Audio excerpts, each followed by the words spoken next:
एक बार फिर से आप सभी का स्वागत है। हम अध्ययन कर रहे हैं नीति वचन की पुस्तक का और उसके 16वें अध्याय का।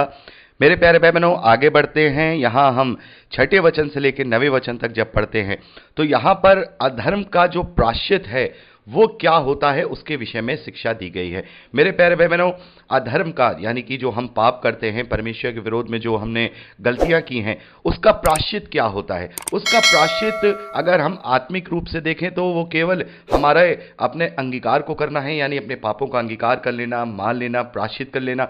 तो क्या ये सफिशिएंट है? मेरे प्यारे भाई बहनों, हमें समझना होगा। याकूब ने अपनी पत्री में इस बात को बहुत अच्छे से समझाया है। विश्वास और विश्वास के साथ हमारी जो कार्य हैं उनसे विश्वास की जो सिद्धता है वो सिद्ध होती है, यानी कि हमारे कार्यों के द्वारा, हमारे स्वभाव, हमारे चाल चलन के द्वारा जो हमने अपने आत्मिक रीति से जो विश्वास किया है उसका एक प्रूफ मिलता है कि हाँ, हमने उसको वाकई में किया है। केवल हम मुंह से ही अंगीकार करते रहें कि प्रभु हमने पाप किया है, हमने पाप किया है, हम पापी हैं, हम पापी हैं, और अपने जीवन में कोई बदलाव ना लाएं, तो उससे क्या लाभ? तो फिर ऐसा प्रायश्चित या ऐसा विश्वास तो ऐसा हुआ जैसा दुष्ट आत्माएं करती हैं। हम याकूब की पत्री में इस बात को अच्छी तरह से पढ़ चुके हैं। तो यहां पर यही बात राजा सुलेमान बता रहे हैं कि अधर्म का जो प्रायश्चित होता है वो अपने मन से तो होता है, लेकिन हमारे जीवन में वो बदलाव होना चाहिए। अधर्म का प्रायश्चित कृपा और सच्चाई से होता है और यहोवा के भय मानने के द्वारा मनुष्य बुराई करने से बच जाते हैं। यानी सही मायने में अगर हमने किसी बात का प्रायश्चित किया है और सही मायने में हमें उसका बड़ा अफसोस था कि हमने ये क्यों किया, हमें उसकी आत्मग्लानि थी, हम बहुत गिल्ट थे, तो फिर हम अपने जीवन में उसे वापस आने नहीं देंगे। यही सच्चा और असली पश्चाताप होता है। केवल पश्चाताप कर लिया, आज पश्चाताप कर लिया, फिर उस काम को फिर कल फिर से दोहरा दिया, फिर से गलती कर दी, फिर पश्चाताप कर लिया, फिर गलती कर दी, तो ऐसे नहीं होता है। हमें अपने आप को जांचना होगा। अगर हमने सच्चा प्रायश्चित किया है तो फिर कृपा और सच्चाई से होता है। उस प्रायश्चित का सबसे जो सही जो रीति है वो ये है कि हम उस बुराई करने से फिर आगे को बच जाते हैं। अगर सही मायने में हमने परमेश्वर यहोवा के सामने सरेंडर करके, आत्मसमर्पण करके, प्रभु यीशु मसीह पर विश्वास करके अपनी पुरानी बुराइयों को छोड़ दिया है, तो हम सही मायने में उन्हें छोड़ेंगे, सही मायने में हम उन्हें छोड़ेंगे। आगे लिखा है 7वें वचन में, जब किसी का चाल चलन यहोवा को भावता है तब वह उसके शत्रुओं को भी उससे मेल कराता है, उसके शत्रुओं का भी उससे मेल कराता है। अन्याय के बड़े लाभ से न्याय के थोड़ा ही प्राप्त करना उत्तम है। मनुष्य मन में अपने मार्ग में विचार करता है, परंतु यहोवा ही उसके पैरों को स्थिर करता है। तो यहां कहने का जो तात्पर्य है 6ठे वचन से लेकर 8वें वचन तक, वो ये है कि हमें सच्चा प्रायश्चित करना होगा। केवल दिखावे का नहीं कि हमने मन में, हमें बड़ा अफसोस था कि हमने उस चीज को करा, क्योंकि परमेश्वर यदि हमारा चाल चलन देखेगा, अगर उसने हमारा चाल चलन देखा कि हाँ वाकई में ही, क्योंकि वो तो मनों को जांचने वाला है कि वाकई में ही इसने अपने जीवन से उस बुराई को दूर कर दी है, और अगर एक बार उसको ये भाग गया, तो मेरे प्यारे भाई बहनों वो हमारे शत्रुओं से भी मिल, यानी कि यहां कहने का मतलब यह है कि फिर वो आपको सारी विपत्तियों से आपकी रक्षा करेगा। जिनसे आपको डर होगा वो भी आपके दोस्त बन जाएंगे, यानी कि परमेश्वर अपने धर्ममय दाहिने हाथ को बढ़ाकर आपकी रक्षा और अगुवाई करेगा, और वो आपको स्थिर करेगा, वो आपको दृढ़ करेगा। यहां पे लिखा है ना, मनुष्य मन में अपने मार्ग पर विचार करता है। अगर हम अपने मन में इस बात का विचार कर लें कि हमने अब ये बुराई नहीं करनी है, अब हमें ये गलती नहीं करनी है, तो यहोवा हमारे पांवों को स्थिर करेगा, हमें स्थिर करेगा, वो हमें सामर्थ्य देगा, हियाव देगा कि हम इस गलती को आगे ना करें। तो मेरे प्यारे भाई बहनों, यहां हमें सच्चे प्रायश्चित की जरूरत है। केवल प्रायश्चित करके, अंगीकार करके ही हमारा छुटकारा नहीं हो जाएगा, बल्कि हमें सही मायने में उस प्रायश्चित को अपने कार्यों के द्वारा, अपने मन के द्वारा, मन की सिधाई के द्वारा सिद्ध करना होगा। आगे लिखा है 10वें वचन से लेकर जब हम यहां 16वें वचन तक पढ़ते हैं, यहां हम राजाओं के लिए शिक्षा को देखते हैं। यहां 2 प्रकार के राजाओं को यहां राजा सुलेमान ने दर्शाया है। पहला राजा जो दुनियावी होता है, दुनियावी के जो राजा महाराजे, जो प्राइम मिनिस्टर, जो अधिकारी, जो प्रेसिडेंट हैं, उनको दर्शाते हैं, जो अधिकार रखने वाले हैं। और दूसरा राजा परमेश्वर को दर्शाया गया है, जो सर्व सामर्थी परमेश्वर, जो राजाओं का भी राजा है, जो सच्चा और सर्वोपरि राजा है। तो यहां हम 10वें वचन से लेकर 12वें वचन तक जब हम हम पढ़ते हैं तो ये दुनियावी राजाओं को शिक्षा दी गई है। यहां लिखा है, राजा के मुंह से देववाणी निकलती है, न्याय करने में उससे चूक नहीं होती।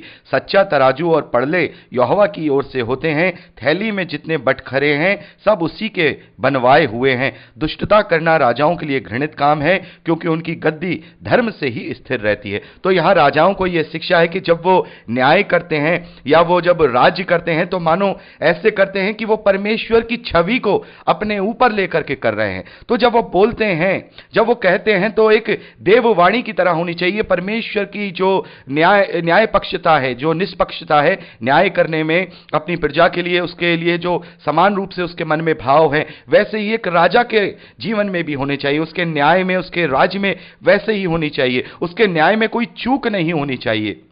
सच्चा तराजू यानी सच्चा न्याय और पड़ला यानी कि सच्चा न्याय, यदि कोई मुकदमा उसके सामने आता है तो वो यहोवा की ओर से है। जब वो किसी का न्याय करे तो ऐसे करे कि यहोवा मुझे देख रहा है, क्योंकि, और यहां बटखेरे का मतलब बांट होते हैं, जिनसे बांट से नापा जाता है ना, तोला जाता है। तो जो न्याय के लिए जो भी प्रक्रिया है वो परमेश्वर की ओर से है, ये सोच करके उसे कार्य करना है। तो यहां पर लिखा है कि सब परमेश्वर ने बनाए हैं, न्याय की प्रक्रिया उसने दी है। तो एक सच्चा राजा जो होता है, एक अच्छा राजा जो होता है, वो अपने जीवन में परमेश्वर की छवि को लेकर के चलता है। क्योंकि राजा होना कोई छोटी मोटी बात नहीं, क्योंकि सबसे बड़ा राजा जो हमारा परमेश्वर यहोवा है वो भी हमारा राजा है। तो इस दुनिया में अगर उसे परमेश्वर ने राज्य दिया है और उसको प्रजा दी है तो उसको वैसे ही राज्य करना है जैसे परमेश्वर इस दुनिया पर राज्य करता है, क्योंकि उसका एक रिप्रेजेंटेटिव है, उसका एक, उसकी छवि को लेकर चल रहा है। यदि उसकी छवि को वो बिगाड़ेगा, यदि उसकी छवि को वो बिगाड़ेगा, यहां लिखा है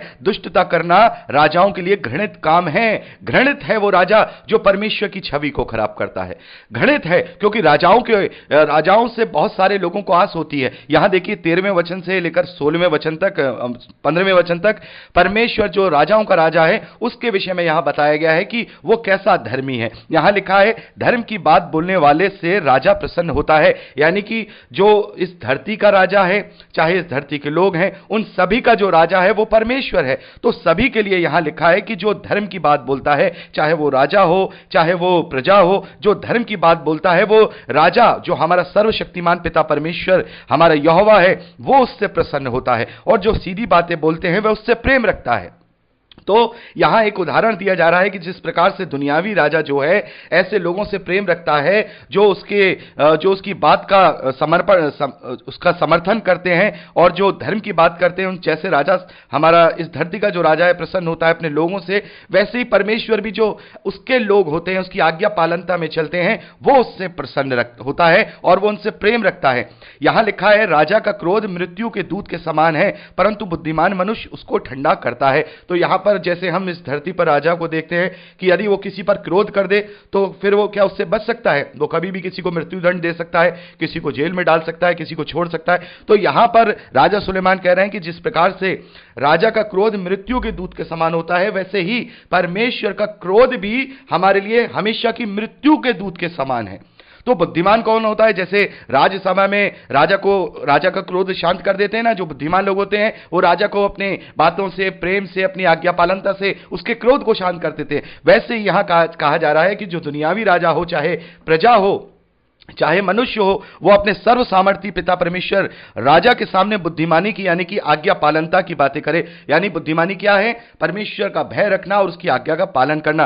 तो हम इस तरीके से अपने सर्व सामर्थी राजा के क्रोध को ठंडा कर सकते हैं जैसे हम अपने सामान्य राजा का क्रोध ठंडा करते हैं। आगे लिखा है, राजा के मुख की चमक में जीवन रहता है। यानी कि मुख की चमक में, यानी अगर राजा प्रसन्न है, चमक क्या? अगर मान लीजिए इस धरती पर आपने कई बार देखा होगा जो राजा महाराजा होते हैं बड़े खुश हो जाते हैं, तो लेकर अपना हार उतार के दे दिया, किसी को आधी जायदाद दे दी, किसी को आधा राज्य दे दिया, तो उनके मुख की चमक प्रजा के लिए जीवन होता है। तो हमारे परमेश्वर के मुख की चमक भी हमारे लिए जीवन, हमारे लिए उसमें जीवन रहता है। यदि उसका मुख, यदि उसकी आंखें हमसे फेर ली जाएं या वो हमसे क्रोधित हो जाए तो फिर हम उसके क्रोध से या उसके प्रकोप से नहीं बच सकते हैं। तो यहां पर लिखा है कि राजा के मुख की चमक में जीवन रहता है। हमारे परम प्रधान पिता परमेश्वर के मुख में यदि हम अपनी तरफ से चमक, आनंदित और उससे प्रसन्न बनाए रखेंगे तो उसमें हमारे लिए जीवन ठहरेगा। आगे लिखा है, उसकी प्रसन्नता बरसात के अंत की घटा के समान होती है।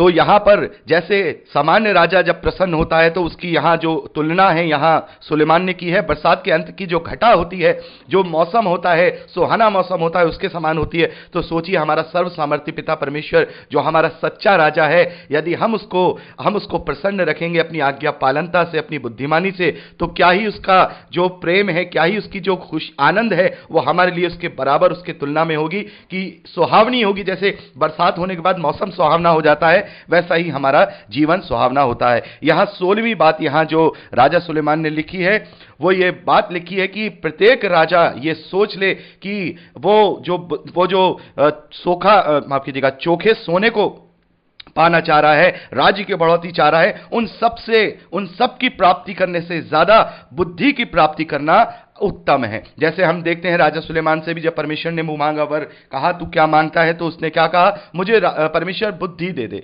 मुझे ज्ञान दे दे। तो परमेश्वर ने बुद्धि ज्ञान के साथ उसे वैभवता भी दे दी। तो यहां उन लोगों को, राजाओं को भी और खास तौर पर मनुष्यों को भी यह शिक्षा है कि बुद्धि की प्राप्ति चोखे सोने से भी क्या ही उत्तम है और समझ की प्राप्ति चांदी से बढ़कर योग्य है। तो जो भी राजा हो, चाहे कोई प्रजा हो, वो ये मान करके चले, वो अपने जीवन को ऐसे जिए कि हमारे ऊपर एक बहुत बड़ा सर्वशक्तिशाली राजा है जो सच्चाई के साथ और खराई के साथ न्याय करता है। आगे हम 17वें वचन में पढ़ते हैं, बुराई से हटना सीधे लोगों के लिए राजमार्ग है, जो अपने चाल चलन की चौकसी करता वह अपने प्राणों की भी रक्षा करता है। मेरे प्यारे भाई बहनों, सच्चाई के साथ चलना, जो यहां लिखा है कि बुराई से हट जाना और सच्चाई के साथ चलना हमारे लिए राजमार्ग है। राजमार्ग क्या होता है मेरे प्यारे भाई बहनों? राजमार्ग क्या होता है? जो भाई बहन दिल्ली में रहते हैं वो जानते हैं, वहां राजमार्ग एक रोड नाम लिखा हुआ है राजमार्ग। वो राजमार्ग कहां जाता है? सीधा संसद भवन की तरफ जाता है, यानी कि इस दुनियावी राजा की तरफ, दुनियावी जो प्राइम मिनिस्टर है, जहां जो अधिकारी लोग हैं वहां तक जाते हैं। जो मार्ग राजा की तरफ जाता है, जो मार्ग राजा के घर की तरफ जाता है, उसे राजमार्ग कहा जाता है। और हमारा राजमार्ग कौन है? हमारा राजमार्ग प्रभु यीशु मसीह है। प्रभु ने कहा ना, मार्ग सत्य और जीवन मैं ही हूं। तो हमारा राजमार्ग प्रभु यीशु मसीह है, उसमें होकर के हम उस राज्य तक पहुंचेंगे जिस राज्य में हम जी रहे हैं। मेरे प्यारे भाई बहनों, अभी हमने रविवार को इसके विषय में प्रचार किया कि हम जो हैं, मनुष्य जो है इस धरती पर शैतान की दुनिया में क्या कर रहे हैं? शैतान की दुनिया में परमेश्वर के राज्य को लेकर चल रहे हैं, जिसका राजा हमारा प्रभु यीशु मसीह है।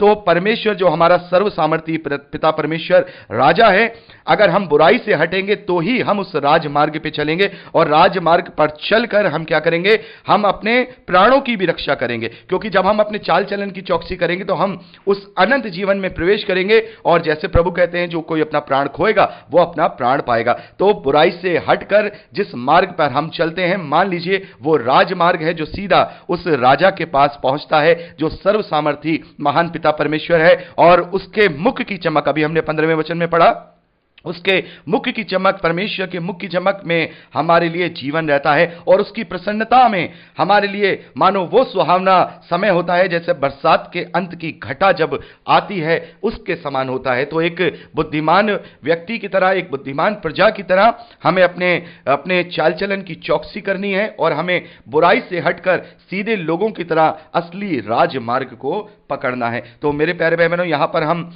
आगे पढ़ते हैं 18वें वचन को। मेरे प्यारे भाई बहनों, 18वां वचन बहुत ही महत्वपूर्ण वचन है, क्योंकि इस वचन के द्वारा हम बहुत कुछ सीखते हैं। यही है सबसे बड़ा बुराई का जड़, यही है सारे पापों का बाप। इसी के कारण सारे पाप आए, और इसी के कारण हमारे जीवन में पाप आता है। तो मेरे प्यारे भाई बहनों, 14 मिनट से ज्यादा की रिकॉर्डिंग हो गई है, और मैं चाहूंगा 18वें वचन से हम आगे का अध्ययन अगली रिकॉर्डिंग में करें। प्रभु आपको आशीष दे।